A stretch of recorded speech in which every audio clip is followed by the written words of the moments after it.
सभी को प्रणाम।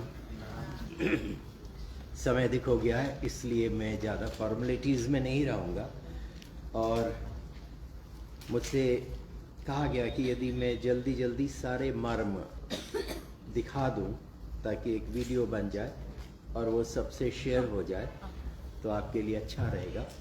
तो इसलिए मैं जो मुख्य मर्म हैं उनको यहाँ पर दिखाऊंगा, बोलूँगा भी, तो वीडियो से आपको अच्छी तरह समझ में आ जाएगा। तो सबसे पहला मर्म हमारा हृदय। तो ये जो हथेली है, इस हथेली का ये वाला भाग बीच की उंगली की सीध में हमारा तल हृदय मर्म होता है। ये जितनी हथेली है इसका मध्य भाग लिया जाता है, तो ये लगभग 3 उंगली पर आता है। ऐसे अगर आप अपनी 3 उंगली रखेंगे तो आप देखेंगे कि आप मध्य भाग पे आ जाते हैं और वो अंगूठी की जड़ में आता है। और यदि आप ऐसे पूरी 4 उंगली मोड़ लेते हैं तो बीच की उंगली भी उसी पॉइंट को टच करती है। तो इसको तल हृदय मर्म कहते हैं। और बस नीचे उंगलियां चारों रख लें, ऊपर से हथेली रखकर फ्लैट रखना है। 0.8 सेकंड दबाएं, छोड़ दें, दबाएं, छोड़ दें, दबाएं, छोड़ दें। इस तरह से 15 बार, 15 से 20 बार आप इसको कर लीजिए तो ये डायरेक्टली हार्ट को सपोर्ट कर देता है। तो 0.8 सेकंड इसीलिए बनाया कि हमारा हार्ट बीट, एक नॉर्मल हार्ट 0.8 सेकंड में बीट लेता है। तो हम भी यहाँ पर वही बीट बनाते हैं ताकि ये हार्ट से फ्रीक्वेंसी मैच हो जाए और ये हार्ट को सस्टेन कर लेता है। कभी भी हार्ट थोड़ा स्ट्रगल कर रहा हो तो इसके बहुत फ़ायदे हैं। दोनों हाथों में इसी तरह से है। फ़ायदे ये हैं कि जैसे मैंने कहा, ये हार्ट को रेगुलेट कर रहा है। तो यदि ब्लड प्रेशर आपका हाई हो रहा है तो आप अपनी इस तल हृदय, इसका नाम है तल हृदय मर्म, तो इसको आप ऐसे अंगूठे से वही दबा के और फिर दाहिने हाथ, यदि हाई है तो पहले बाएं हाथ से करेंगे और फिर दाहिने हाथ से करेंगे। यदि लो रहता है, आपको बढ़ाना है, तो पहले राइट से कर लीजिए और फिर लेफ्ट से कर लीजिए। कभी भी एंजाइटी हो रही है, परेशान है, तो आप इसी मर्म को थोड़ा थोड़ा प्रेस कर लीजिए तो आपकी एंजाइटी लेवल्स डाउन हो जाते हैं। कभी भी एकदम से ब्लड प्रेशर शूट कर रहा है तो आप इसी को प्रेस कर लीजिए, तुरंत आपको लाभ मिल जाएगा। तो ये सबसे अच्छा CPR है, इमरजेंसी का जो एक लाइफ सस्टेनिंग। तो इस तरह से ये है। अब हम सीधे से अगले मर्म पर चलते हैं। अगला मर्म, यदि हम इसको 90 डिग्री पर, इंडेक्स फिंगर, अंगूठा, तो आप देखोगे कि यहाँ पर जहाँ से ये इंडेक्स फिंगर की हड्डी, अंगूठे की हड्डी मिल रही है, इसी के बगल में ये गड्ढा सा है। यहाँ पर हमारा अंगूठा बिल्कुल सेट होता है और बस हम वही नीचे उंगली रखें, ऊपर से इसको प्रेस कर दीजिए। तो इसका नाम है क्षिप्र मर्म। और ये मर्म हमारे थायराइड के लिए बहुत अच्छा है। आजकल थायराइड इश्यूज काफ़ी हैं, तो ये दोनों हाथ में, और ये पेनफुल हो सकता है। तो ये एक कॉमन बात है, मर्म करते समय यदि आपको तकलीफ है तो उससे संबंधित जो मर्म है वो काफ़ी पेन करेगा, और जितना ज़्यादा पेन करे उतना ही ज़्यादा इशू है और उतनी ही जल्दी वो ठीक भी हो जाएगा। तो इसलिए पेन को सह लेना है, डरना नहीं है पेन से। बस केवल आप लंबी लंबी सांसें लेते रहिए और उसको आप प्रेस करिएगा। तो प्रेस करने के बाद 1 मिनट भी नहीं लगता, उसके बाद आप देखेंगे कि बड़ा रिलीफ हो गया। तो ये चीज़ हर मर्म के साथ है। तो ये हमारा क्षिप्र मर्म आ गया। इससे जो है एक्चुअली हमारी बॉडी में एक हार्मोनल एक्टिविटीज़, जो है हार्मोन्स बॉडी में बनते हैं, वो रेगुलेट हो जाते हैं, बैलेंस में आते हैं। तीसरा मर्म, ये हमारा कलाई। तो कलाई जो है, यहाँ पर अगर हम जमीन की तरफ हथेली कर ले और इसको बिल्कुल एज पर ग्रिप करना है, बीच की उंगली और अंगूठे से जोर से दबा के और पूरी हथेली को आप गोल चक्कर बना दीजिए, तो ये ब्रेन को बहुत जल्दी स्टिमुलेट कर देता है। छोटे बच्चे, 1 साल का बच्चा है, दिमाग लग रहा है कि उसका स्लो है, तो उनको ये मूवमेंट कर दीजिए, बहुत जल्दी दिमाग सही होने लगता है। बच्चा ला गिराता है, मुंह बंद नहीं होता है, तो उसका अलग है, लेकिन ये वाला जो है सीपी जो कहा जाता है सेरेब्रल पाल्सी, दिमागी स्लो, तो उसके लिए ये वाला मर्म बहुत अच्छा मर्म है। बाकी मर्म इधर चेहरे पर है, तो उसको अभी ले लेंगे। तो ये हो गया मणिबंध मर्म। इसके बाद जो हमारी कोहनी है, इस कोहनी पर भी 3 मर्म है, तो 3 मर्म यहाँ है, 3 मर्म यहाँ पर है। जो फोरआर्म यहाँ से और यहाँ तक की जितनी लंबाई है, इसका 1/4 पर जो पॉइंट है, इसको कहते हैं इंद्र बस्ती, और बस्ती का मतलब होता है एनिमा लगाना। तो जब कॉन्स्टिपेशन है, शौच खुला नहीं होता है, तो यदि हम इस पॉइंट को दबा लेते हैं तो ये काफ़ी अच्छा। तो कोलोन संबंधी जो लार्ज इंटेस्टाइन है, किडनी से, प्रोस्टेट से, सारे जो इश्यूज हैं वो उनके लिए ये मास्टर की है। तो इसका नाम है इंद्रबस्ती। इसके बाद 2 मर्म हमारे, जहाँ ये मोड़ हो रहा है इसके आमने सामने है, और इनका नाम है कूर्पर। और ये मर्म जो हम भोजन करते हैं, उस भोजन की जो पाचन क्रिया है, जैसे एसिडिटी हो रही, ब्लोटिंग हो रही, गैस हो रही, इस तरह की चीज़, तो उसमें ये काफ़ी अच्छा है। वैसे जो पुस्तक प्रोफेसर जोशी जी की, हमारे गुरुदेव हैं, जिनसे हमने ये विद्या पाई है, तो वो पुस्तक अब गुजराती में भी अवेलेबल है, उसमें ये सब चीज़ें दिखाई हुई हैं, तो उसको आप जरूर विस्तार से पढ़ लेना, इसको अंतिम वर्ड मत समझना। इसके बाद जो ऊपर के मर्म हैं, ये बहुत अच्छे मर्म हैं। पहला वही, जैसे 1/4 आगे पर ये इंद्रबस्ती है, तो 1/4 पर आणी इसका नाम है। बिल्कुल बीचों बीच में हमने चल रहा है, ये जो हथेली बिल्कुल सीधी रखते हुए, और सेंट्रल लाइन, ये यहाँ से सेंट्रल लाइन चल रही है, मर्म बिंदु सेंट्रल लाइन पर ही है, एक्सेप्ट दीज 2। तो ये अणि मर्म है, और प्रेस सबका एक ही तरह का है, अलग नहीं है। इसी तरह से इसके ऊपर 4 उंगली सेम 1/4, तो ये ऊर्वी मर्म है। और इसके बाद अगला मर्म यहाँ कंधे पर है, जिसको हम कहते हैं अंश मर्म।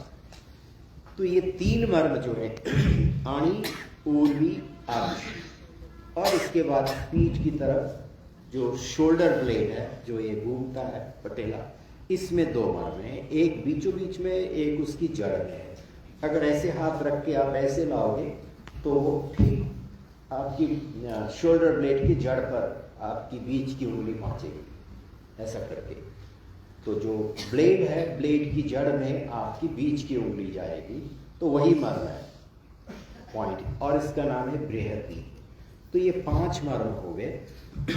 इन 5 मर्मों के माध्यम से अगर हमारा ये हाथ का मूवमेंट किसी भी तरह की प्रॉब्लम है, तो पूरी तरह से खुल जाएगा।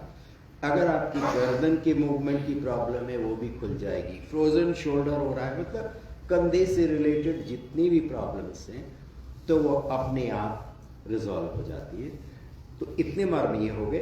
अब हम यहीं से पीठ के मर्म, तो जो जहाँ पर हमारा ये पसलियाँ ख़त्म होती हैं, कमर जिसको बोलते हैं, कमर का गड्ढा, कमर के गड्ढे में लगाएंगे, और पीछे अंगूठा लास्ट रिब की जड़ में रख लीजिए, तो वो उसको बोलते हैं पार्श्व संधि। तो वीडियो में दिखाने के लिए कर लेता हूँ। तो ये जो यहाँ पर गड्ढा है, इसमें हम ये अपनी हथेली लगाते हैं, तो ये अंगूठा जब इसको दबाएंगे तो अंगूठा हमारा ठीक किडनीज के ऊपर प्रेस करता है। तो ये हमारा पार्श्व संधि, मतलब जहाँ पर छाती और पेट की मिलन हो रही है, वो ये पॉइंट है। तो ये किडनी से रिलेटेड है। यूरिनरी इश्यूज जितने भी हैं, यूट्रस इश्यूज हैं, इनमें ये मर्म अच्छी है। इसके नीचे फिर अगला मर्म है, जिसको कि हम कुकुन का नाम है इसका। और फिर एक नितंब मर्म है, तो वो थोड़ा हटके है इधर।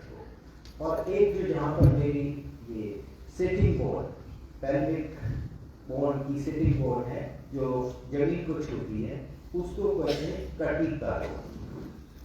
तो ये जो कटी तरों वाली बात है कि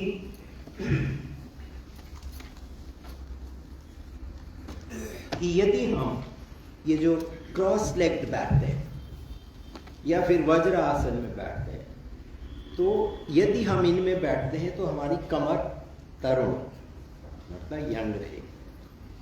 तो इस चीज को ध्यान में रखना है कि अगर हम आलती पालती मार कर बैठते हैं तो हमारा एक जो हेल्थ है, ये जमीन में बैठना हेल्थ के लिए बहुत जरूरी है। तो कभी भी आप आसानी से जमीन में बैठना बंद न करिए। उठने की प्रॉब्लम है तो भी बैठिए।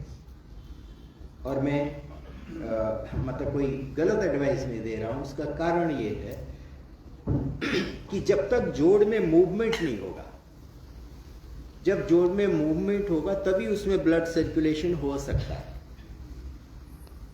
बिना मूवमेंट की मेडिसिन भी कुछ नहीं कर सकती, क्योंकि वहां ब्लड सर्कुलेशन ही नहीं जा रहा, तो मेडिसिन वहां पहुंचेगी नहीं। जो इंजेक्शन डायरेक्टली दिया जाता है इस फ्लूइड का, वही थोड़ा काम करता है, वो भी 1-2 महीने में सूख जाता है। तो इसलिए जब हम उठना बैठना जारी रखेंगे, और वो चीज़ हमने यहाँ पिछले 6 दिन में दिखाई है कि कैसे कितना भी परेशानी है, पीठ की परेशानी है, उठना बैठना मुश्किल नहीं है, आसानी से हो जाता है। ये चीज़ मैं एम्फसाइज करना चाह रहा था। जो हमारे मर्म हाथ है वही मर्म हमारी टांगों में भी।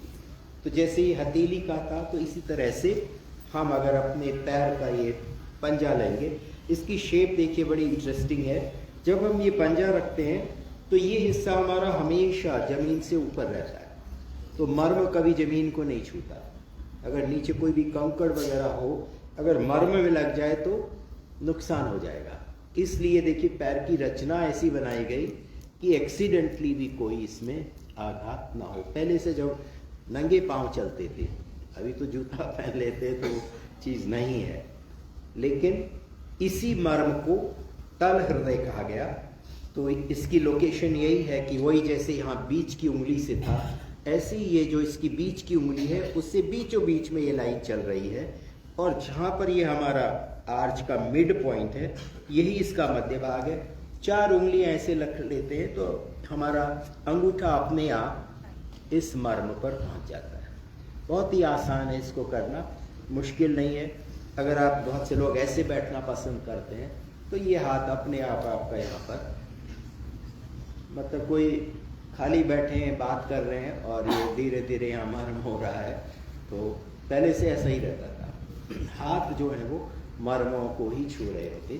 तो ये हमारा तल हृदय मर्म हो गया। फंक्शन एग्जैक्टली वही है कि नाभि से नीचे वाले जितने हिस्से में अगर ब्लड सर्कुलेशन की प्रॉब्लम है तो ये तल हृदय मर्म उसको सेट करेगा। अगला मर्म जैसे ये था, अंगूठा पहली उंगली, यहाँ पर भी अंगूठा पहली उंगली, इसकी ठीक बीच में ये फिंगर्स को फ्री कर देते हैं और यहाँ पर अंगूठा रख के और बिल्कुल इसको सीधे आप डाउन डाल देंगे। तो ये क्षिप्र मर्म है, ये भी पेनफुल होता है अगर प्रॉब्लम है तो, और इससे भी पूरा जो हार्मोनल एक्टिविटी इस डाउन एरिया में है वो स्टिमुलेट होती है, मतलब होने लगती है। तीसरा बड़ा मर्म आता है गुल्फ मर्म। जैसे हम ये रोटेशन कर रहे थे, तो यदि इसका आप रोटेशन कर लेते हैं तो ये आपका अच्छा वैसे ही मतलब स्टिमुलेट हो जाएगा। लेकिन यदि किसी से नहीं हो पा रहा है या किसी को ज़्यादा ही तकलीफ है, पूरी सूजन हुई है, बहुत सी बार हम देखते हैं कि ये टांगें सूज जाती हैं, पैर भी सूजे हुए हैं, तो यदि हम ये 3 मर्म कर लें, तल हृदय, ये क्षिप्र और ये गुल्फ। तो गुल्फ का क्या है कि जहाँ पर ये टकना है, ये ठीक इस टकने के नीचे होता है, हल्का सा इधर उधर हो सकता है, लेकिन जैसे ये चंद्राकार है, ये एड़ी भी चंद्राकार है, तो हम अपनी इस उंगली को भी चंद्राकार बनाकर नीचे रखते हैं, अंगूठे से ग्रिप ले रहे हैं, यहाँ दबाने का कोई वो नहीं है, केवल ग्रिप के लिए है, ताकि ये जो इंडेक्स फिंगर है इसको हम दबाते हुए ऊपर को लाएंगे तो मर्म बीच में आता है और उंगली हम उस मर्म के ऊपर चला देते हैं तो एक चाबी की तरह टिक टिक टिक टिक टिक टिक आवाज आती है। तो इस मर्म को आप बिल्कुल 100% पकड़ सकते हो, उसमें कोई भी आपको डाउट नहीं रहेगा, बिकॉज ऑफ दिस कि वो आपको भी सुनाई देगा, ये फिंगर भी उसको पकड़ती है। तो इस तरह से ये, और ये बहुत अच्छा मर्म है। तुरंत से ये 3 मर्म अगर आपने कर लिए, पैरों की सूजन उसी समय कम हो जाएगी। आपको नहीं लग रहा कि ये सूजन है, आप ये करिए, आप देखना कि वो फ्लैट होके आपकी ये नसें वगैरह दिखने लगेंगी। तो इस तरह से हमने, कभी हम ये सोचे कि बड़ी अच्छी लेग बिल्कुल, तो उसमें अगर सूजन है तो अच्छा नहीं है। तो जैसे ही ये मर्द पड़ते तो पता लग जाता है कि सूजन है या फिर वो प्रॉपर मतलब गुड मसल्स वहाँ पर है। अगला मर्म इंद्रवस्ती, सेम यहाँ पर है। इसी टकने से 8 उंगली ऐसे नापेंगे। अगर ये उंगलियों से बॉडी नापी जाती है, 8 उंगली से नापते हैं तो ये हमारा मसल्स यहाँ से चालू हो रही। इसी जगह पर हम ये 4 उंगली बैक टू बैक रखकर और यहाँ पर लगाकर मिड लाइन पर, मिड लाइन के दोनों तरफ, और ये हम ग्रिप लेते हैं।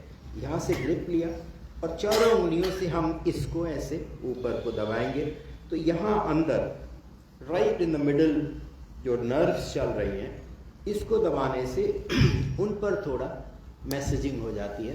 तो उससे ब्रेन जो है हमारी टांगों की तरफ को पूरा स्कैनिंग कर लेता है और पूरा हील भी करेगा। और इसके बाद जो लास्ट मर्म टांग का है, तो जहाँ पर ये घुटना है, ये घुटने का ये मोड़ है, तो ये मोड़ क्लियरली विजिबल है। तो जो मर्म है वो इस जोड़ से आगे की तरफ को है। तो हम ये फ्रंट में ऐसे अपना अंगूठे रखें फ्रंट, और ये उंगलियां नीचे लाएं दोनों तरफ ऐसे। जैसे ये इस साइड में है तो ये साइड में है, बीचों बीच में नहीं ले जाना है। और ये लाइनें आपको दिखेंगी, आप किसी और की देखें तो ये पीछे लाइनें बनी हुई हैं, उसी लाइन में आगे की तरफ हम ये रखते हैं और ऐसे करके उंगलियों से इसको भी प्रेस करेंगे। सो press release, press release, press release, इस तरह से।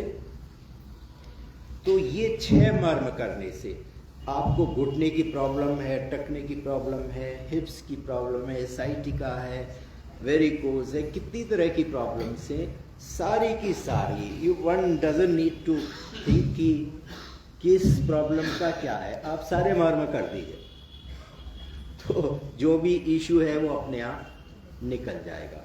आज ही दिन की बात है, हमारे कैलाश यात्रा पर मेरे साथ थे, अभी कनाडा रहते हैं, घुटने का ऑपरेशन कराने के लिए आए थे।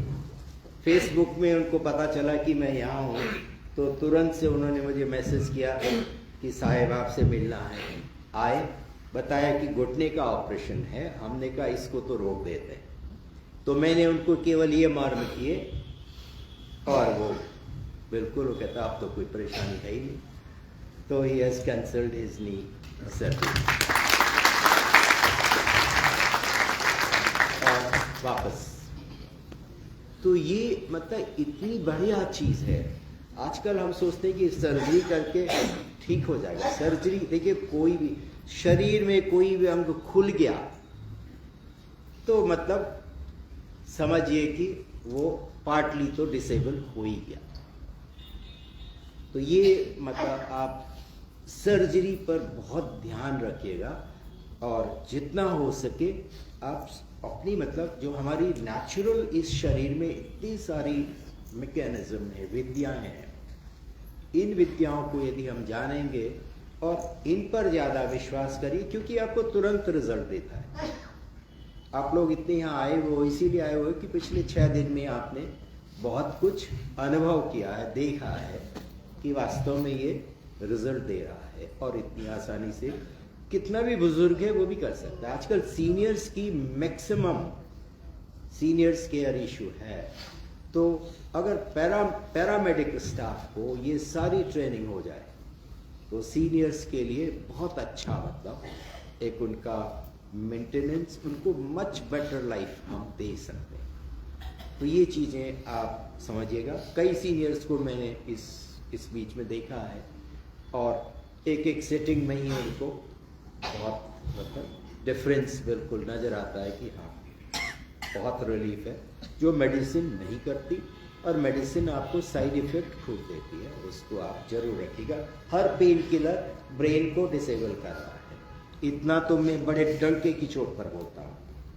तो इसलिए पेन किलर आप आसानी से नहीं लीजिए, पेन को सहना हमको सीखना चाहिए।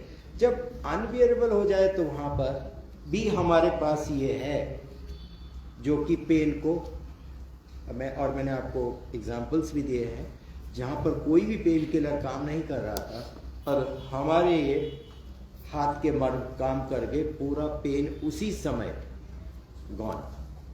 तो इसलिए ये चीज़ अगर आप थोड़ा हमारी जो प्राकृतिक पौराणिक की चिकित्सा विद्याएं हैं इनको हम मतलब इनके साइंस को जाने, योग आसन से। तो योग आसन को भी जब तक हमने सही आसन नहीं समझा है, उसकी एग्जैक्ट पोस्चर क्या होनी चाहिए, तो तब तक उसका रिजल्ट नहीं मिलता जो आना चाहिए। तो हर योगासन में मर्म इन्वॉल्व है। तो यदि हमें मर्म विद्या का ज्ञान हो जाता है तो हम हर आसन में जो उसमें मर्म है उसी पर फोकस करके और अपना रिजल्ट लेते हैं। बाकी सर के मर्म भी क्विकली मैं आपसे मेंशन कर देता हूं, जो बड़े बड़े मर्म हैं। तो ये जो हमारा अधिपति जहाँ चोटी रखी जाती है, चोटी इसीलिए रखी जाती है कि ये बड़ा सेंसिटिव एरिया है कि इसके ऐसे यहाँ से इस लाइन में जो हमारा दिमाग होता है, तो जब हम ये पांचों उंगलियां ऐसे बराबर करके और पांचों उंगलियों से यहाँ पर हम प्रेस देंगे, ऐसे प्रेस रिलीज, तो ये दिमाग को थोड़ा जगाता है। अगर दिमाग नहीं काम कर रहा तो उसको स्टिमुलेट करेगा। उसके बाद जो अगला बड़ा मर्म है वो स्थापनी मर्म, ये जो जहाँ हम टीका लगाते हैं जिसको आज्ञा चक्र भी कहते हैं। तो ये त्रिवेणी है जहाँ पर हमारी तीन बड़ी नाड़ियाँ ईड़ा, पिंगला और सुषुम्ना नाड़ियाँ जो पूरा एनर्जी फ्लो बॉडी में मैनेज करती हैं, इनका ये ओरिजिन मतलब सेंटर है। और यहीं से जितनी भी हमारी समझ है, तो हमारी समझ दिमाग में है, वो बुद्धि के द्वारा मन को दी जाती है, या मन का आसन भी है। So this forehead is the seat of mind. अभी जैसे इस समय आपका मन यहाँ पर बिल्कुल सेट है, इधर उधर वो कहीं डाइवर्टेड नहीं है। जितना हम काम में जो कहते हैं ना थोड़ा मन लगाओ, तो मन लगाने का मतलब यही है कि जो काम हो रहा केवल उसी को आपकी सोच में होना चाहिए, अन्य बातें उस समय ना आए। भोजन करते समय केवल भोजन में, इसी तरह से। तो ये वाला जो है बहुत बड़ा मर्म है। और जिनको ये साइनस नेजल इश्यूज हैं तो उनका समझिए कि सारा सिस्टम यहीं से गड़बड़ है। तो इसलिए प्रयास ये होना चाहिए कि हमें ये नेजल इश्यूज कभी हों ही ना। और योग में ये जो नास्य क्रियाएं हैं, नेति क्रियाएं हैं, इनके माध्यम से हम इसको बिल्कुल साफ रखते हैं। तो तब होता है कपाल भाती, कि हमारा कपाल चमक रहा है। कपाल भाती हम सोचते हैं ये कपाल भाती, लेकिन इसका रिजल्ट क्या है कि ये वाला हिस्सा हमारा बिल्कुल फ्री और जो एयर फ्लो है उसका पता भी नहीं लगता कि सांस जा रही नहीं आ रही। तो जब कपालभाति होती है तभी हम प्राणायाम अच्छा कर सकते हैं। अगर ये हमारा ये वाला एरिया अच्छा रिलैक्स्ड है तब प्राणायाम की हम सोच सकते हैं। अगर आपको सर्दी जुकाम रहता है तो प्राणायाम हो जाएगा। चलिए आगे चलते हैं। तो ये हमारा दूसरा स्थापनी मर्म है और बहुत मुख्य मर्म है, इसलिए इस पर हम बहुत फोकस करते हैं। तीसरा मर्म यहाँ से, अगर आप ये आँख की जो गड्ढा है, इसकी बोन आएंगे, जहाँ पर ये कॉर्नर आ जाता है फिर नीचे को आ रहा है, यहीं से हल्का सा आपने ऊपर को उंगली लेनी है, तो आपको एक सॉफ्ट एंड हमारी इस टिप इंडेक्स फिंगर की टिप के ही बराबर वो सॉफ्ट है, उसी पॉइंट पर ये रखिए और अंदर को प्रेस कर लीजिए। इसका नाम अपांग मर्म है और ये थोड़ा सर दर्द को कम करने में यूज होता है। ये अपांग मर्म हो गया। अब इसके बाद चौथा मर्म लेते हैं, जो कि ये नाक की जड़ में, जहाँ पर नाक हमारे ये चेहरे पर आ रही है कोना, तो यहीं पर आप ये सबसे छोटी उंगली ये ऐसे रख के और छोटी उंगली को अगल बगल रख के और इसको आप प्रेस कर लीजिए ऐसे। तो इसका नाम है फणा और ये छोटे बच्चों के लिए बहुत अच्छा मर्म है। तो जो सेरेब्रल पाल्सी में इस मर्म का बहुत उपयोग होता है। माउथ अगर टेढ़ा मेढ़ा है, तुतला बोलने में तोतलापन है, इस तरह की चीज़ें, लार गिर रही है, तो ये मर्म तुरंत से उनको बहुत सेट कर ले। तो इसका नाम है फणा मर्म। इसके बाद कान के लिए, कान के पीछे मर्म है, तो उस तक जाने के लिए आप ये बिल्कुल हाथ सीधा करिए, कोहनी से मोड़कर सर के ऊपर, कलाई से मोड़कर ये कान के पर्दे के पीछे लाएं और पीछे आपकी बड़ी उंगली हड्डी पर होगी। कान के पीछे हड्डी है और बड़ी उंगली जहाँ तक पहुँच रही है, लास्ट में टिप जहाँ पर है, वहाँ और कान के पर्दे के बीच में गड्ढा है। उस गड्ढे में आप अपना अंगूठा सेट कर लें गड्ढे में, और कान के पर्दे को कान के छेद की तरफ को धक्का दीजिए, तो कान का छेद बंद हो जाएगा। डुम डुम ऐसे साउंड आती है। ऐसे ही दूसरी तरफ भी रख लीजिए और दोनों को ही आप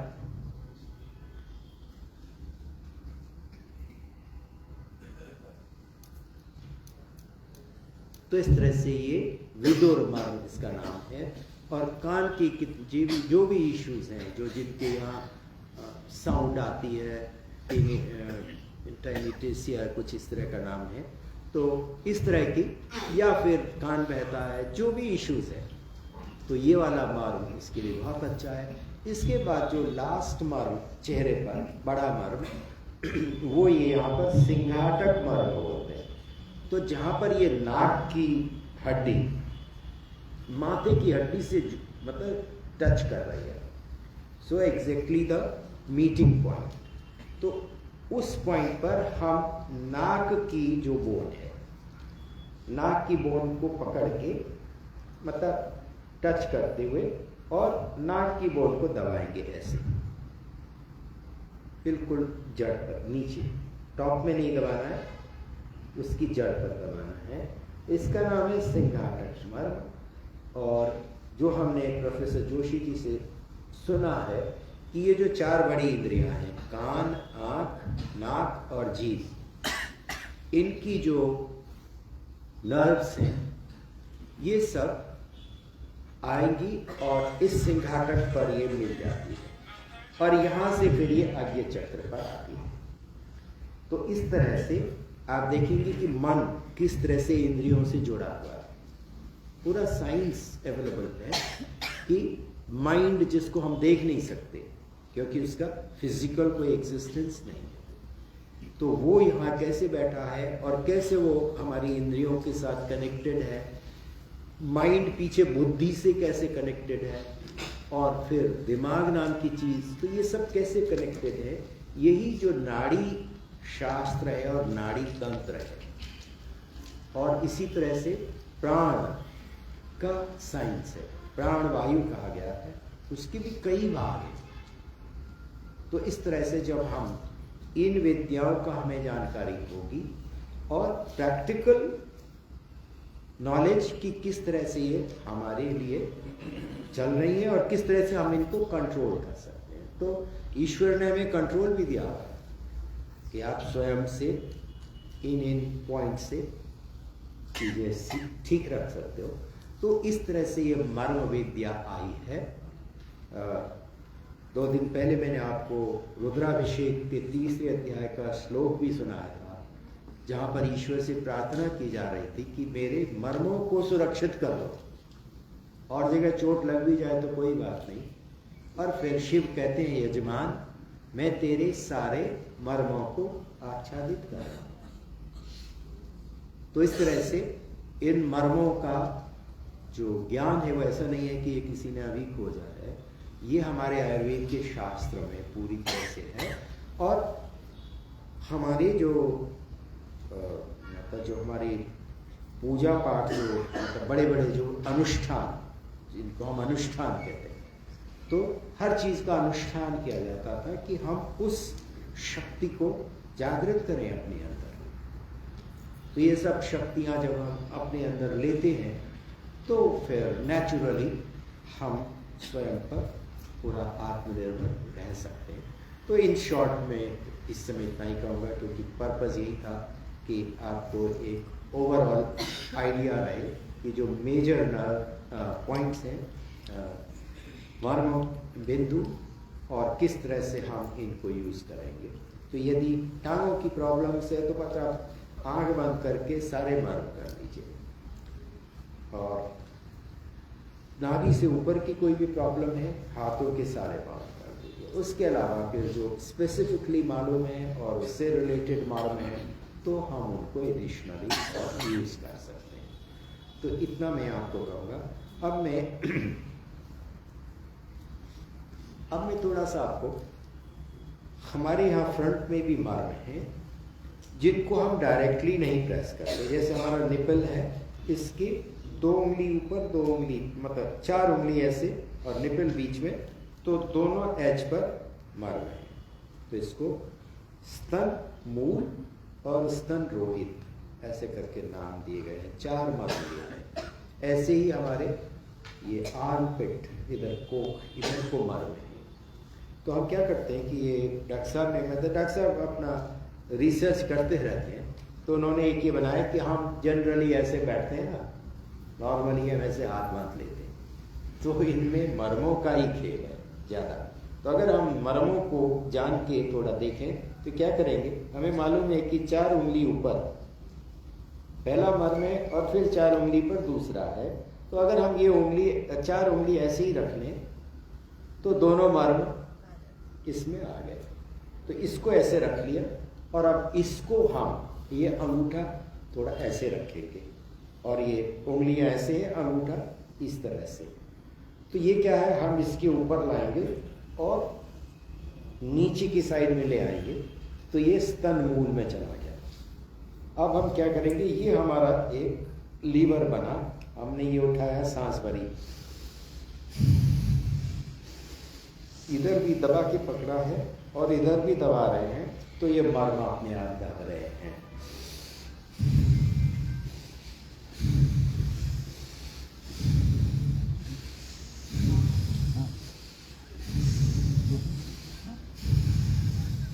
वहीं रखिए, उठा ऊपर नहीं उठाना है उसको, वहीं रखिए, बस प्रेशर डालिए और प्रेशर छोड़िए।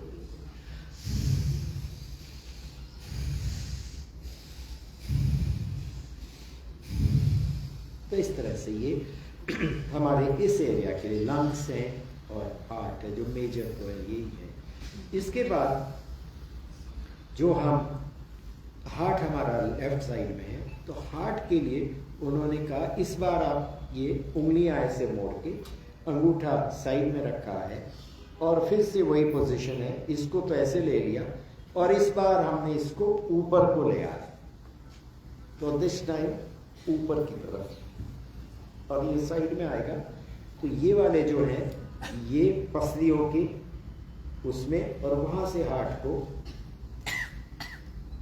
सपोर्ट दिया जाता है। तो ये हमारे गुरुदेव जो बता रहे हैं, मैं एग्जैक्टली आपको वही बता रहा हूँ, बाकी क्योंकि मुझे इतनी एनाटॉमी नहीं मालूम है कि ये किस तरह से है, क्या है, और इसका जो हमें बताते हैं वो यही है कि लीवर यही है। पहले में हमने ऐसे डाउन किया हुआ, इसमें हम थोड़ा ऊपर को ले रहे हैं और इसकी पोजीशन चेंज है, प्रेशर यहाँ से जाए, पहले वाले में प्रेशर इससे जा रहा था, तो ये इसमें चेंज है और इसमें है वही।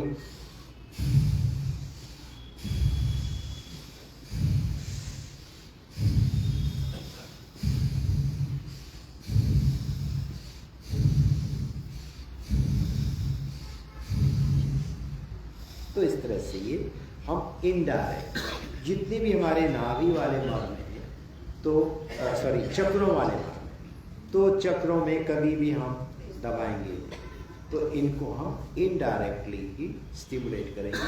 तो थोड़े थोड़े मैं आपको दिखा देता हूँ कि चक्रों वाले मर्म इनडायरेक्टली हम कैसे करते हैं। जो मॉर्निंग सेशन में रोज आ रहे हैं उनको तो पूरा पता है, बाकी जो लोग नहीं आ रहे उनको थोड़ा सा आइडिया हो जाएगा कि किस तरह से हमें मालूम नहीं है मर्म कहाँ पर है, लेकिन साधारण से मूवमेंट से हम उसको ट्रेन कर सकते हैं। तो यदि आप इस पोजीशन में आ सके तो अच्छा है, नहीं तो आप कुर्सी में, जो मान लीजिए जो नहीं आ सकते तो वो कुर्सी में अपना बैठ के ये जो हमारी गड्ढा है इसमें हथेली सेट करेंगे और अंगूठा लास्ट रिब की जड़ में है और ये पहली उंगली लास्ट रिब की जड़ में है और बाकी उंगलियां फैलाती हैं, ये बड़ी कॉलर के ऊपर आ जाती है। अब हम जब सांस छोड़ते हुए इसको दबाएंगे और उंगलियां दबाएंगे तो ये बहुत अच्छा मर्म हमारा होता है और साथ में पूरा जो शरीर से मल को बाहर निकालने वाला तंत्र है पूरी तरह से एक्टिवेट किया जाता है। तो इसको दबाते हुए सांस पूरी छोड़ें, पेट अंदर खींचे और छोड़ते हुए पेट फुलाते हुए पूरी सांस अंदर।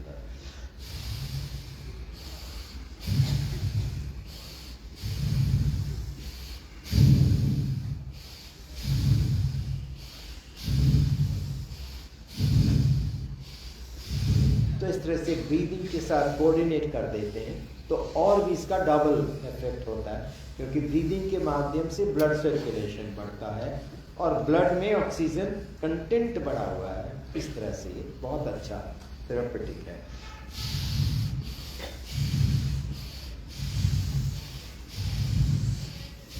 ऐसे 15-20 बार आप करके इसको कर सकते हैं। अब जो लोग वज्रासन में बैठ सकते हैं तो उनके लिए तो अच्छा है कि आप सीधे वज्रासन में बैठ जाएं। और ये जो नाभि है, नाभि एक बहुत बड़ा मर्म है। नाभि से समान वायु कहा जाता है कि प्राण के 5 मुख्य भाग हैं। पान वायु, जिससे कि जो भोजन हम ले रहे हैं, कोई भी चीज पान कर रहे हैं, पानी पी रहे हैं, भोजन ले रहे हैं, वायु का पान हो रहा है, तो ये सब इनका जो हमारे बॉडी में डाइजेशन का रोग है तो वो इससे बड़ा अच्छा, तो इसको कहा जाता है पान वायु। और ये मुंह से लेकर यहाँ तक हमारे एब्डोमेन, तो लगभग ये हार्ट पॉइंट तक इसका वो स्प्रेड है। और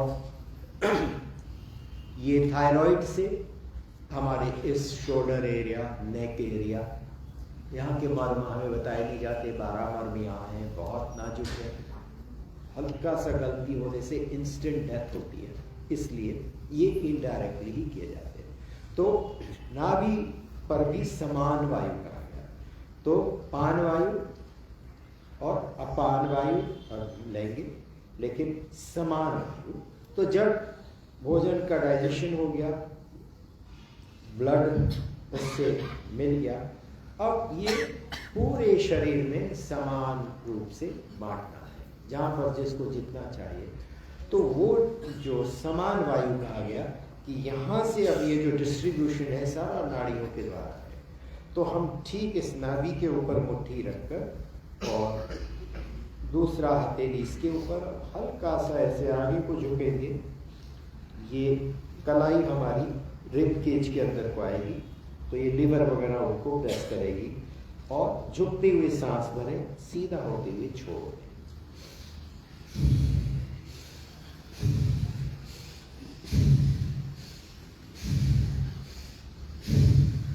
तो इस तरह से ये एक बड़ा मर्म है। नाभि चिकित्सा करके आजकल काफी उसका भी प्रचार है कि, और नाभि गिरने का तो बहुत मतलब पहले ये होता था कि भाई नाभि गिरी हुई है, कोई भी डाइजेशन संबंधी इशू होता तो कहते थे नाभि गिरी है, मतलब वो अपनी जगह से डिस्प्लेस्ड है और उसको छोटी मोटी उनसे जगह पे ले आया जाता था।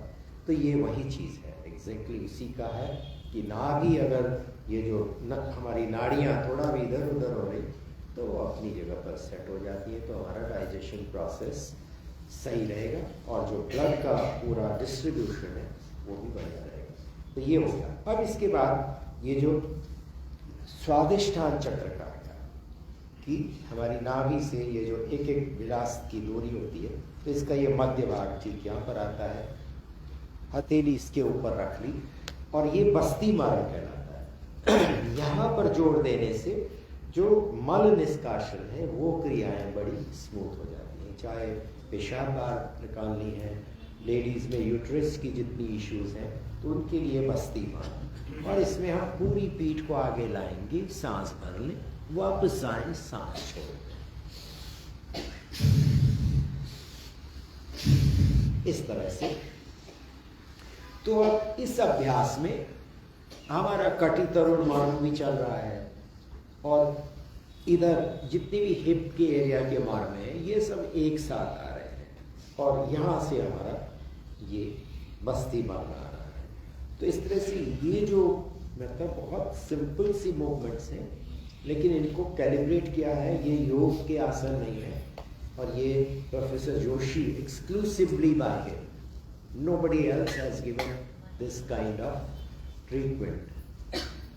तो वर्तमान में कई लोग मर्म के विषय में मतलब चर्चा करते हैं, लेकिन जो पहला प्रेजेंटेशन है ब्रीदिंग आउट करना है, then we bend down or we have to breathe breathe in, हाँ ब्रीद इन। इसलिए जैसे मैंने कहा कि मर्म को सहजता से छूना है, हमने एग्रेसिव नहीं होना है कि हम उसको दबा दें, बस सोचते दबा दें पूरा ठीक हो जाएगा तो वो बहुत नुकसान कर देता है।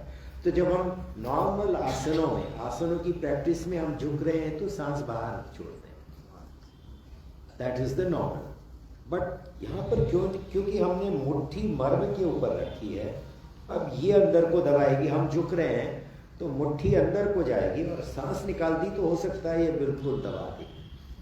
तो क्योंकि मुट्ठी यहाँ रखी हुई है, पहले यहाँ रखी थी फिर यहाँ रखी हुई है, तो हम इसको फुला दें, गुब्बारा फूला हुआ है तो प्रेशर ज़्यादा नहीं जाएगा। तो इस तरह से, इसलिए ये चीज़ है कि जाते हुए सांस ले लें, आते हुए छोड़ दें। तो ये हमारा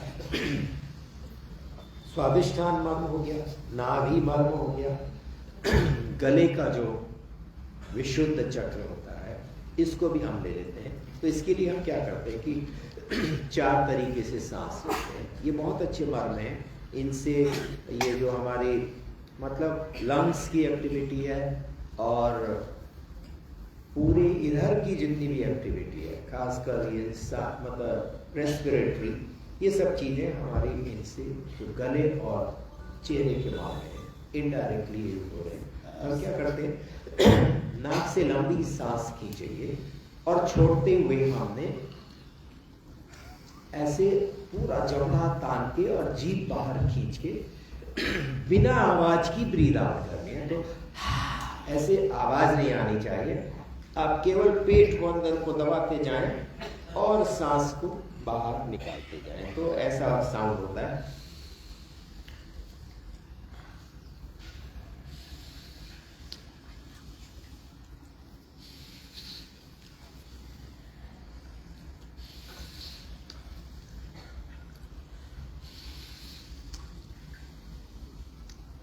तो इस तरह से आपके इधर पेन हो जाना चाहिए, हाँ, ये चीक बोन्स में आपको लगना चाहिए कि कुछ हुआ, तभी जो है ब्रेन खुलता है।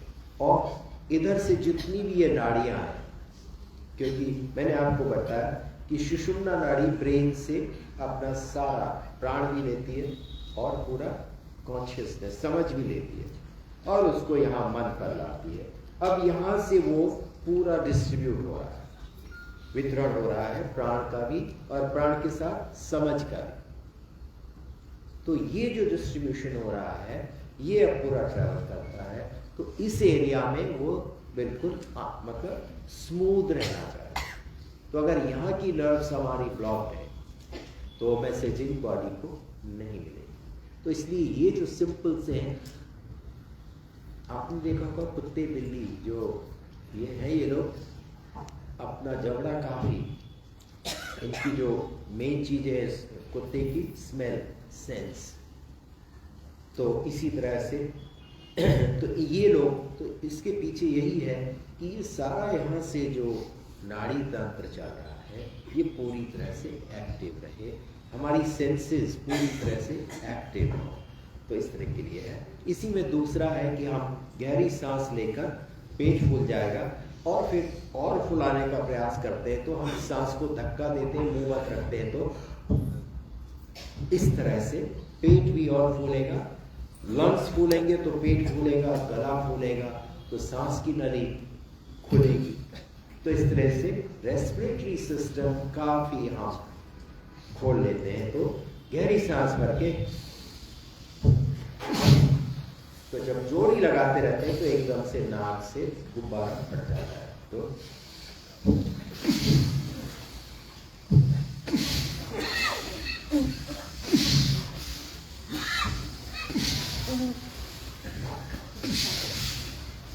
तो इस तरह से ये हमारे चेहरे वाले मार्ग और गर्दन वाले मार्ग और इनका फिर बॉडी से कोऑर्डिनेशन ये इनडायरेक्टली हो जाता है। तो ये चीज़ हम यदि अपना लें तो बहुत आसान हो जाता है। फिर इसी तरह से जो स्नोरिंग वगैरह की काफ़ी इश्यूज है, तो उसके लिए भी यदि हम ये जो कंठकूप कहा जाता है कि ये जो गड्ढा है इसमें आप ये जलंधर बंद इसको कहते हैं कि जल अंदर न जा सके, जल अंदर बंद। तो ये बंद लगाकर और अब हम पेट को चलाकर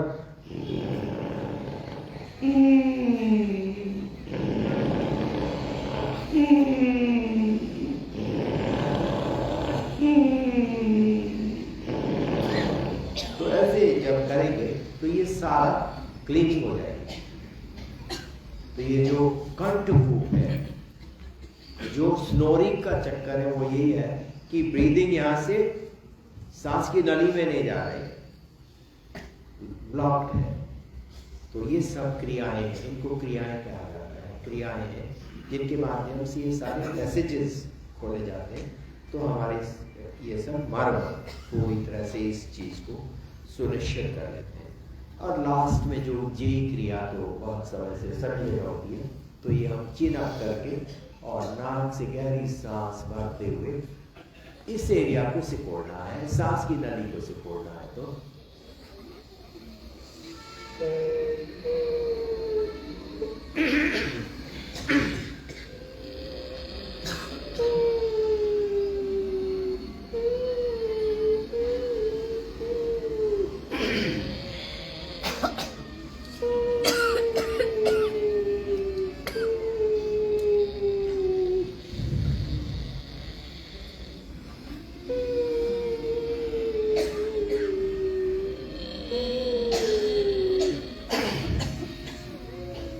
तो इस प्रोसेस में अगर हमारी विंड पाइप में थोड़ा भी कंजेशन है ना, जो ये आस्थमा, ब्रोंकाइटिस, इसका जो ट्रिगरिंग फैक्टर है वो यही है।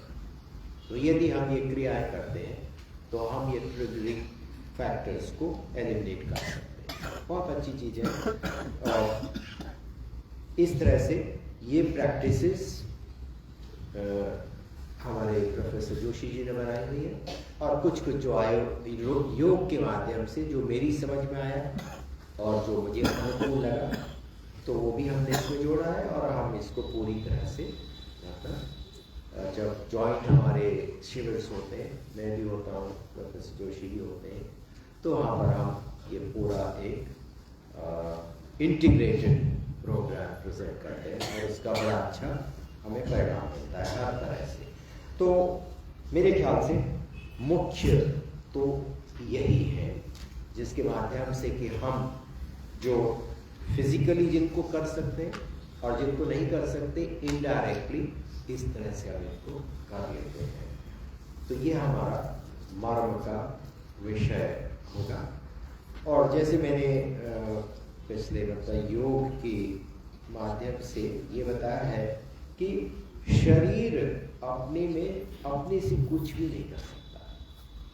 शरीर को हर समय बताना पड़ता है। जैसे एक बच्चे को बताना पड़ता है कि अब सो जा, अब खा ले, तो अभी उसकी क्योंकि कोई समझ नहीं है तो हम उसको गाइड कर रहे हैं।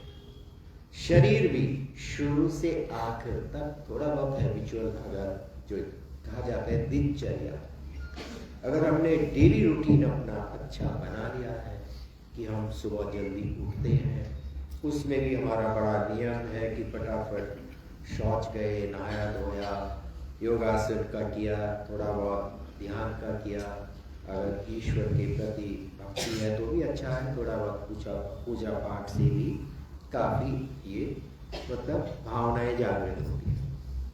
तो इसलिए ये सब भावनाओं को जागृत करने के लिए होता है। उसके बाद भोजन का समय है कि यदि हम मुख्य भोजन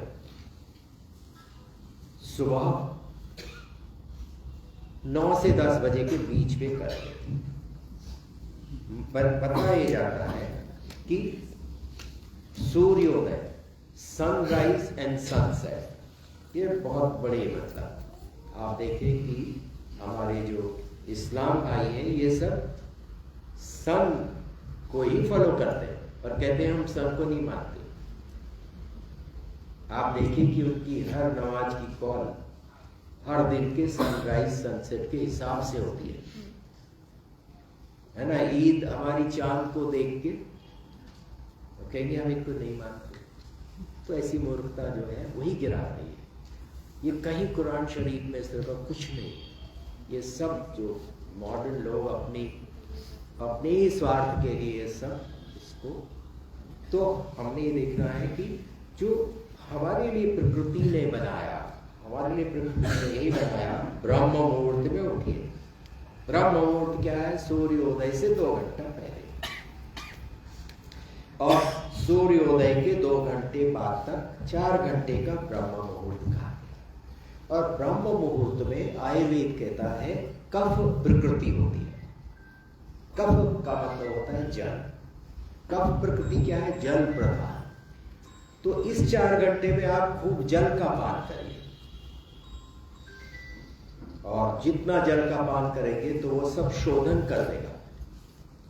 तो करना यही चाहिए कि उठते ही आप पहले 1 लीटर पानी एक साथ पी लीजिए, नॉन स्टॉप, और वो तुरंत से आपके स्टमक को फ्लश कर देगा। वो वहां रुकेगा नहीं, वहां जितना भी है उसको बिल्कुल साफ कर देगा, ताकि जब हम भोजन करेंगे तो उस समय वो बिल्कुल फ्रेश होगा।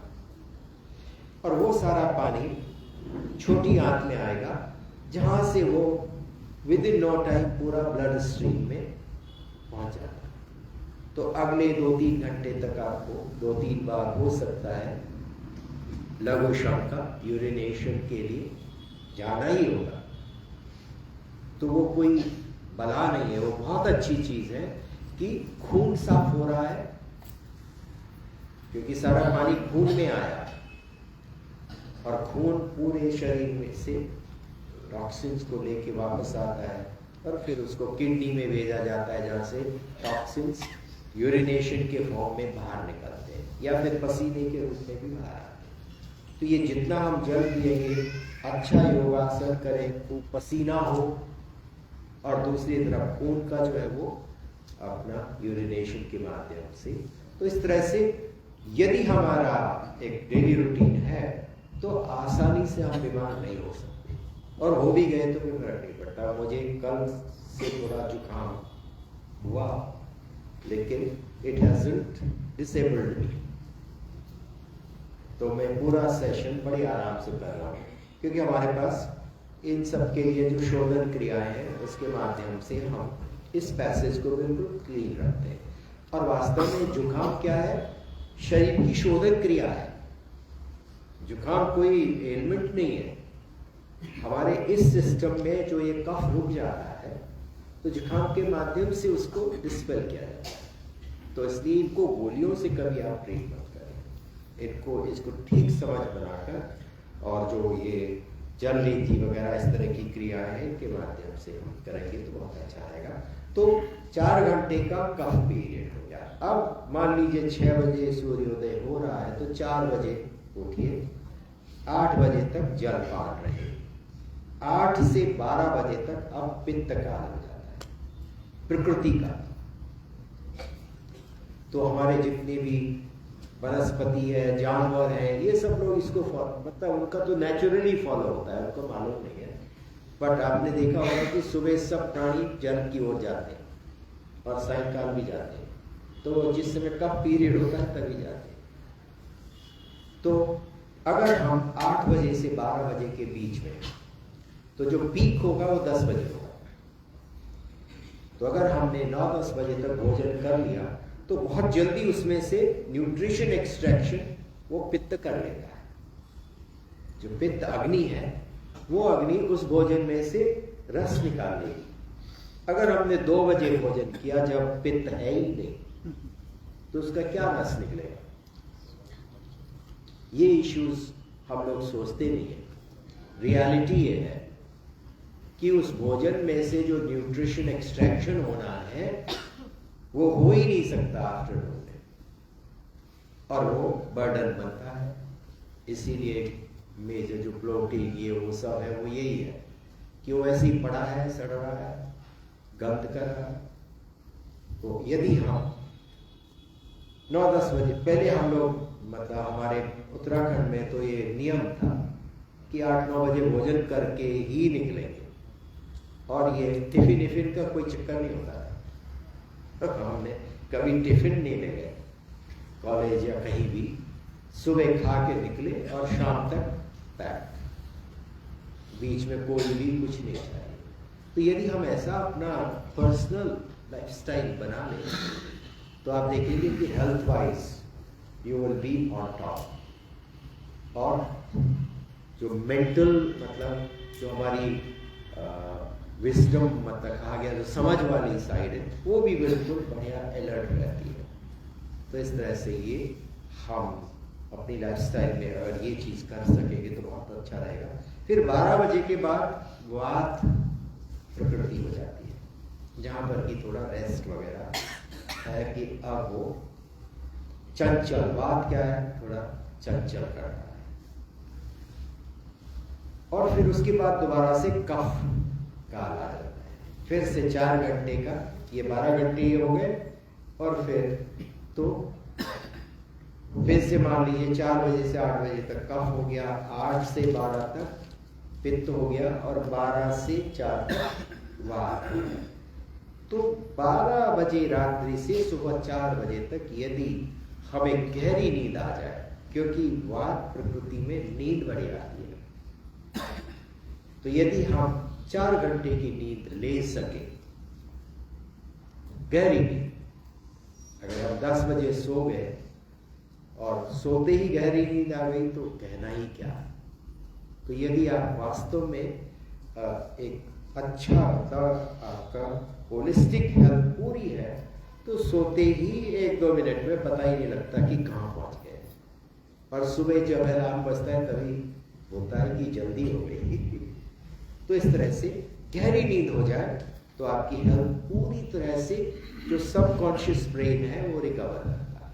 तो हमारे ब्रेन में भी एक एक्टिव ब्रेन है जो कि जागने पर ही काम करेगा, लेकिन एक सबकॉन्शियस ब्रेन है जो जब हम एक्टिव ब्रेन को अलग कर देते हैं तो वो तब एक्टिव होके बॉडी को पूरा रिकवर करता है। तो इसलिए गुड स्लीप, और स्लीप में अगर हम ये अपना जो टेंशन कहते हैं कि जो बर्डन आजकल हम लेके चलते हैं, तो होता यही है कि वो स्लीप में वो बर्डन हमारे सबकॉन्शियस ब्रेन को काम नहीं करने देता, तो हमारी बॉडी की रिकवरी उतनी नहीं हो पाती जितनी होनी चाहिए। तो इस तरह से इन चीज़ों का यदि हमें, तो ये आयुर्वेद के मूल सिद्धांत हैं। यदि हम इन आयुर्वेद की, जैसे पहला है कि धातु, दोष और मल, कोई भी मैन्युफैक्चरिंग में raw material, technology and outcome. तो दोष क्या है? कफ पित्त वात। कफ पित्त वात क्या है? कफ है जल ऊर्जा, पित्त है अग्नि ऊर्जा और वात है वायु ऊर्जा। ये तीनों ही ऊर्जाएं हमारे शरीर में सब कुछ कर रही हैं और इनके बीच में बैलेंस होना जरूरी है। जिस समय आग तेज हो और अगर हम पानी पी लें तो आग बुझ जाएगी। तो इसीलिए भोजन करते समय ज़्यादा जल नहीं पीना। आपने ज़्यादा जल पी लिया तो कफ तो मार दिया, दूसरी तरफ जो भोजन है उसका भी मिक्सिंग नहीं हो पाती अच्छी। तो इसलिए भोजन करते समय मिनिमम इतना कि वो उसका अच्छा फेंटने में बढ़िया हो जाए ताकि भोजन से रस अलग हो सके। तो ज़्यादा जल भोजन करते समय नहीं, और उसके लगभग 2 घंटे तक तो जल नहीं पीना चाहिए। लेकिन गर्मी में अगर प्यास लग रही है तो 2-3 घूंट पी के प्यास कम कर लो, लेकिन पूरा गिलास नहीं पिए, क्योंकि वो हमारी अभी डाइजेशन प्रोसेस को खत्म कर देगा। तो इसलिए जल हमने 2 घंटे बाद 2 गिलास 3 गिलास जितना भी पिएंगे वो सारे भोजन के रस जो निकला है उसको घोल लेना है और जो भूसा है वो अलग हो जाएगा। अब ये पानी जब छोटी आंत में आता है तो पूरा ब्लड स्ट्रीम में पास होता है। तो इस तरह से मतलब एक शॉर्ट में मैं आपको ये चीज़ कहना चाहता हूँ कि होलिस्टिक हेल्थ एक सर्वांगीण, तो शारीरिक हेल्थ ये जो बॉडी जिसको हम जानते हैं, इसको बस भोजन पानी हवा 3 ही चीज चाहिए और थोड़ा मेंटेनेंस हमारी तरफ से कि ये नेचुरली अपना गुड हेल्थ में बने गए। दूसरी कहा जाता है मेंटल हेल्थ, जो है कि किस तरह से मन हमारा विचलित होता है, इंद्रियां क्या कर रही हैं, मन को विचलित करने वाली या तो इंद्रियां हैं या हमारी सोच है। इस तरह से ये जो इंटरेक्शन है बहुत इसके बारे में सिंपल सी जानकारियां हैं, कोई मुश्किल नहीं है और हमारे ग्रंथ तो बहुत अच्छा इसको बताते हैं। तो ये हमारा प्रयास रहता है कि हम बच्चों को बचपन से ही ये सारा बता दें।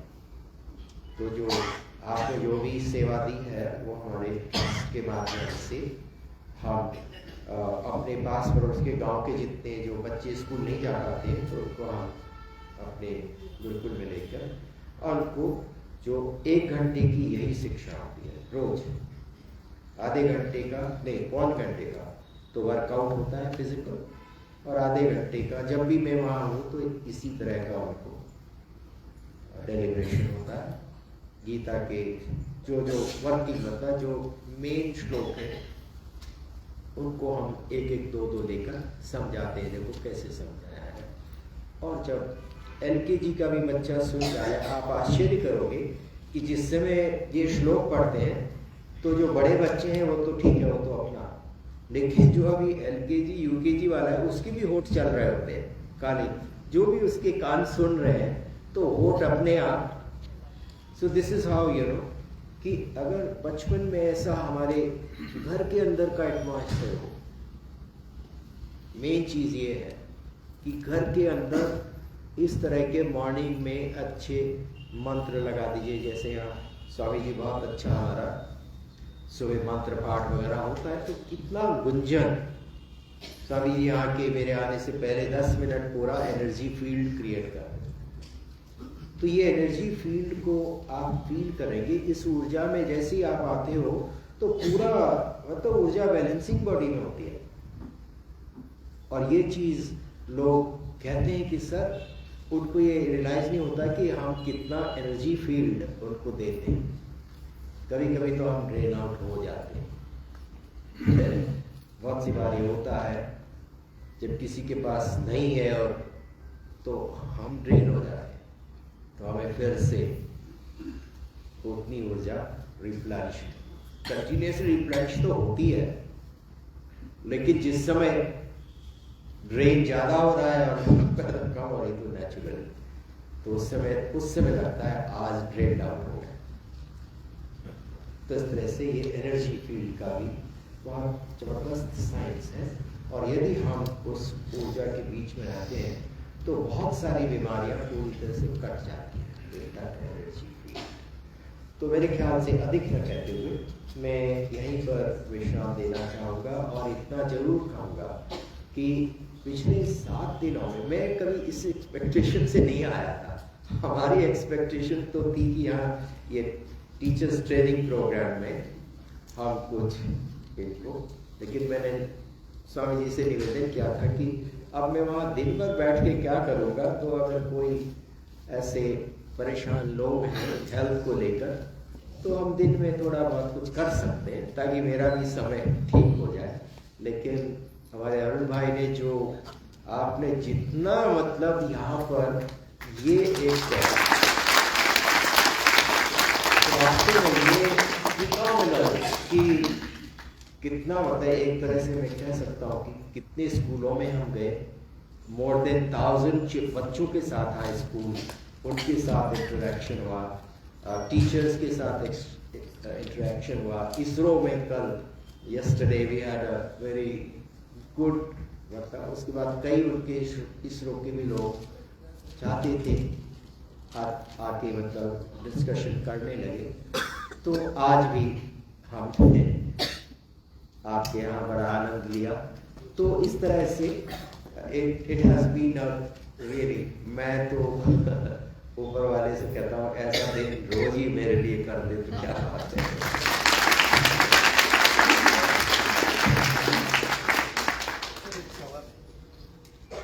जी सवाल है जी उसी लगेगा। सुबह का टाइम आपने बता दिया भोजन का, हाँ। आपका एग्जैक्ट क्या टाइम है वो एक सवाल है। और दूसरा आपने बताया कि सुबह उठ के आसन करे, तो सुबह नहा के आसन करना चाहिए। नहाते तो फिर आसन करते तो वापस पसीना होता है तो फिर वापस नहाना है। गुड, बहुत अच्छा प्रश्न आपने किया और ये अच्छी बात की कि मैं बोला मेरा ये हो जाता है डाइवर्शन तो बात पूरी नहीं हो पाती।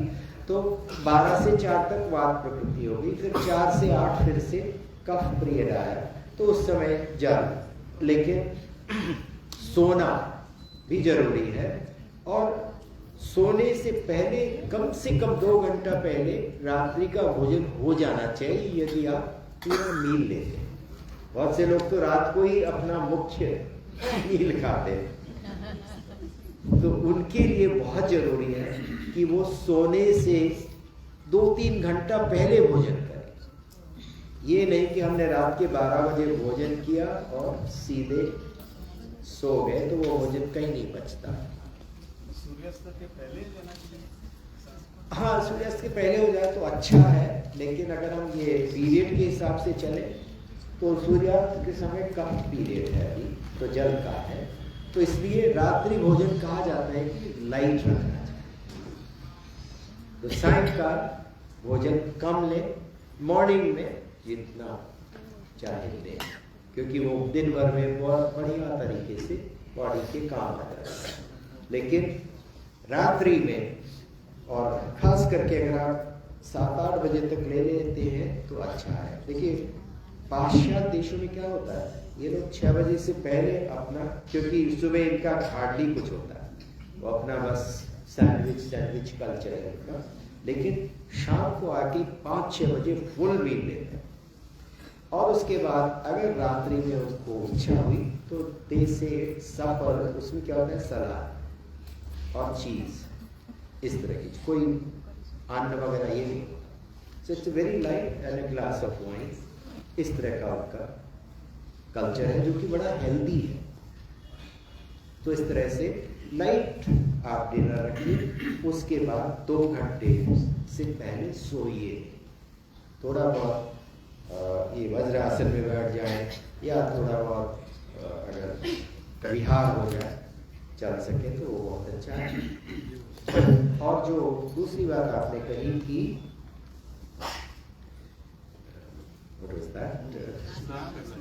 स्नान, यस इसका मैं बड़ा अच्छा सुनाता हूँ कि एक बार एक सज्जन मुझसे मिलने आए, 9:30 बजे करीब आए थे, वो संडे का दिन था। उन्होंने डोरबेल बजाई, 2-3 बार बजाई, मैं स्नान कर रहा था तो मैं तौलिया बांध के मैंने कहा कौन है जो 2-3 बार तो देखा वो खड़े थे। मैंने कहा आप क्षमा करिएगा, मैं जरा सा स्नान पूरा करके आता हूँ, आप बैठिए। तो मैं स्नान करके अपना जब वापस आया तो मुझसे बोले आप इस समय स्नान कर रहे हो? तो मैंने कहा नहीं, स्नान तो सुबह हो गया था, लेकिन जून का महीना है तो अभी जो जितना और काम था घर का ये सब करने में फिर से बहुत पसीना हो गया था, तो इसलिए आप दूसरी बार स्नान कर लिया। तो बोले अच्छा मैं चलता। मैंने कहा भाई बैठिए, आप आए तो बैठिए तो सही। कहते नहीं, मुझे जवाब मिल गया। मैंने कहा जवाब किस बात का मिल गया?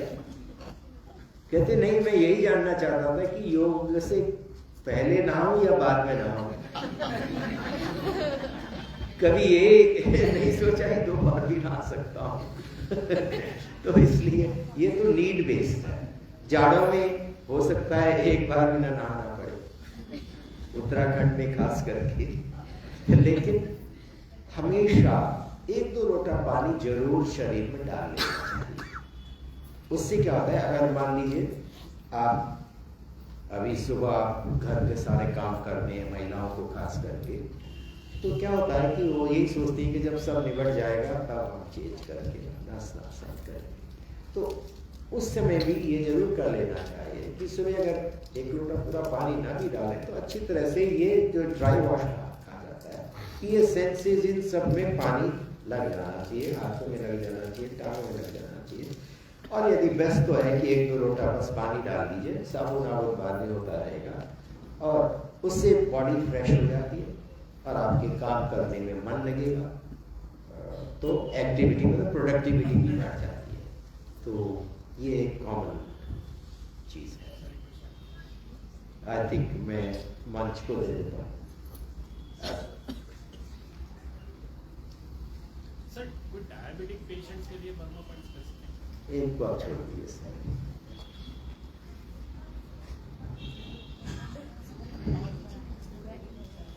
अभी भंडारी जी का आभार विधि करने के लिए मैं प्रमुख श्री अरुण भाई ओझा को बोला। उससे पहले मैं कुछ कहना चाहूँगा। मैं 6 दिन से भंडारी जी के साथ हूँ। सुबह में उनके योगासन क्लासेस भी मैंने अटेंड किए हैं और पूरा दिन कुछ ना कुछ मैं देखता रहता हूँ वो क्या करते हैं। मैंने देखा है कि कोई भी अपना फिजिकल प्रॉब्लम कुछ भी लेके आते हैं तो ही consider himself as bound to it कि मुझे इनकी ट्रीटमेंट करनी ही चाहिए। वो कितने भी थके हो, इतने घूमे हैं, जिसने बोला उसके यहाँ लेक्चर देने चले गए, प्रवचन के लिए एग्री कर दिया, कोई भी आता है उसके बल दबाने बैठ जाते हैं और इतने सरल स्वभाव के हैं कि कुछ हाइड नहीं करते। आपने देखा होगा, सी इज सो ट्रांसपेरेंट। किसने उनको सिखाया वो भी बात करते हैं और उनके गुरु जी की भी महिमा गाते हैं और साथ में पूरे रहस्य को खोलने की कोशिश करते हैं। तो मैं तो उनकी सरलता के लिए अनुग्रहित हूं। मैं हृदयपूर्वक उनको प्रणाम करता हूं। भंडारी जी, आपकी honesty and simplicity, humbleness and simplicity, thank you Bhandari ji. Arun भाई, आप वोट ऑफ थैंक्स के लिए प्लीज पकड़े।